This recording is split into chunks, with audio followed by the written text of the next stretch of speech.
काय करतेस ग? येऊ का? अहो येऊ का काय विचारताय? तुमचंच घर आहे, या बसा.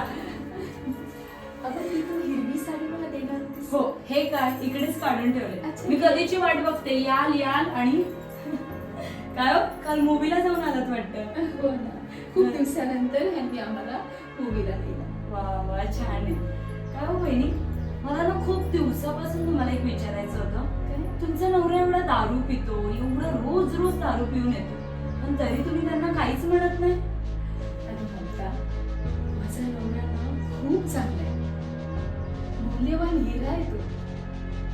मला माझ्या लेकरांना सगळं पुरवतो, खूप प्रेम करतो आमच्यावर ग. आणि तो जिथे काम करतो ना तिकडे त्याला खूप हार्डवर्क करावं लागतं. थकून जातो ग दिवसभर, मग रात्री थोडीशी पितो बस. खूप भाग्यवान आहात ना तुम्ही. नाहीतर माझा नवरा म्हणजे त्याला काही व्यसन नाहीये, पण घराकडे लक्षच देत नाही हो. माझ्याकडे लक्ष नाही, मुलांकडे तर लक्षच नाही.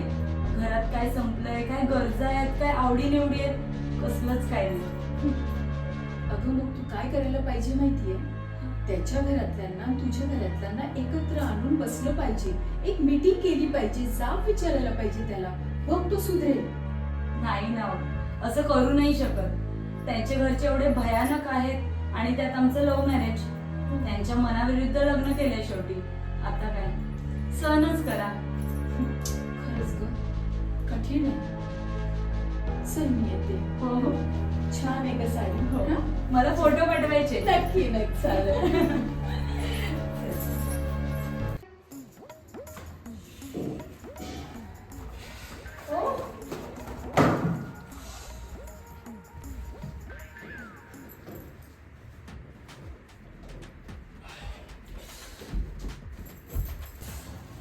अरे बाबा, इतका काय झालाय? काय हो, आज पण दारू पिऊन आलात वाटतं. तुला कसं माहित?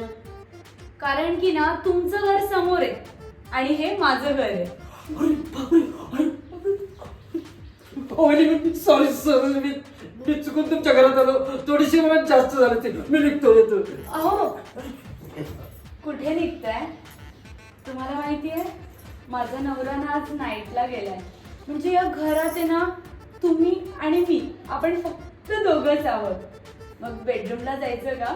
ओ वहिनी, तसला म्हणून नाही, माझा विचार करू नका हो. मी जातो. अहो चला ना, नाहीतर मी ना आरडाओरडा करेन. वहिनी, तुझ्या पाया पडतो, असं करू नका हो. मला जाऊ दे हो. हो सॉरी. चला हो, चला बेडरूम. हो नाही, नको. कोणालाच माहिती नाही. हो, वहिनी. हे काय करतेस? कशाला खेचतेस माझ्या नवऱ्याला? अहो वहिनी, हे ना माझ्या घरी घुसून आलेत आणि मला बेडरूमला जायला बोलतायत. खोटं बोलू नकोस. मी त्या ग्रिलच्या दरवाजातून सगळं पाहत होते, मी सगळं पाहिलंय. तू त्यांना जबरदस्ती बेडरूम मध्ये नेत होतीस. बायको पण तशीच आणि नवरा पण तसाच. मी तुमच्या दोघांची ना कंप्लेंट करते. कंप्लेंट करशील? बरं ठीक आहे, कर कंप्लेंट तू. मी ही रेकॉर्डिंग केलेली आहे ना, त्या दरवाजातून मी सगळी रेकॉर्डिंग केलेली आहे, ती दाखवते तुला. जिथे कंप्लेंट करायची कर. आणि हा व्हिडिओ मी तुझ्या नवऱ्यालाही दाखवणार आहे. नाही नाही नाही नाही नाही नाही, नवऱ्याला काही दाखवू नका प्लीज. माझा नवरा ना मला घरात पण ठेवणार नाही. अहो वहिनी, मी तुमची माफी मागते. प्लीज हा व्हिडिओ प्लीज डिलीट करा. भाऊ सांगा ना त्यांना व्हिडिओ डिलीट करायला प्लीज. मी असं काहीच करणार नाही हो भाऊ, खरंच सॉरी. ठीक आहे, डिलीट करीन मी हा व्हिडिओ आणि कोणालाही सांगणार नाही. पण यापुढे तू असली हरकत करायची नाहीस. नाही कळलं? नाही नाही, मी खरंच काही करणार नाही. खरंच भाऊ मला माफ करा प्लीज. ठीक आहे, आत करा. आम्ही निघतो. चला हो. चला चला, सांभाळून घे. चला.